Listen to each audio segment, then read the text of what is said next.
அவசரத்தில் கிண்ண உப்புமா தட்டில் வைக்கிறது ரொம்ப தப்புமான்ற மாதிரி ஆயிடுச்சு.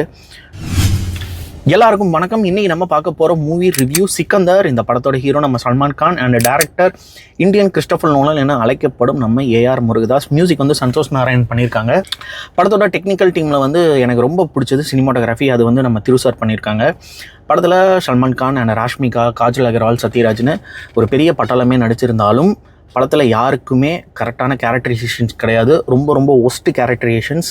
ஒரு சீன் முடிஞ்சோடனே அடுத்த சாங், அடுத்து ஒரு மாஸ் சீன் முடிஞ்சோடனே அடுத்த சாங்னு இந்த படம் ஃபுல்லாக நம்ம பார்த்து பழகின பழைய டெம்ப்ளேட்டை தான் இன்றைக்கி வரைக்கும் ஏஆர் முருகதாஸ் ஃபாலோ பண்ணுறாருன்னு நினச்சாலே எனக்கு அடிவேர்லாம் கலக்குது.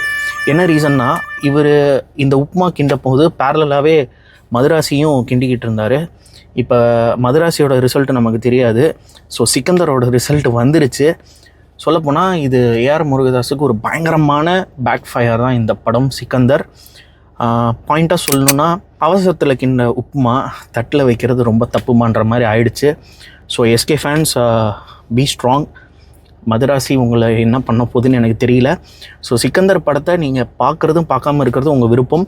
பட் பாக்கெட் கேமராலேருந்து சொல்கிற ஒரே ஒரு விஷயம் என்னென்னா, ஐமேக்ஸில் போய் பார்க்குற அளவுக்கு இந்த படம் ஒர்த்து கிடையாது. காசை வேஸ்ட் பண்ணாதீங்க. ஸோ இதே மாதிரி நிறைய ரிவ்யூஸ் வந்து நம்மளோட சேனலில் வரும். மறக்காமல் ஷேர் பண்ணுங்கள், கமெண்ட் பண்ணுங்கள், லைக் பண்ணுங்கள். மறக்காமல் அந்த பெல் பட்டனையும் கிளிக் பண்ணுங்கள். நன்றி, வணக்கம். ஆக்சுவலி இப்போ தான் படம் பார்த்துட்டு வரேன். நைட் ஷோ தான் புக் பண்ணேன். அதனால தான் அவசரமாக பேசிகிட்டு இருக்கேன். ஸோ அதனால் மன்னிச்சிடுங்க. நன்றி, வணக்கம்.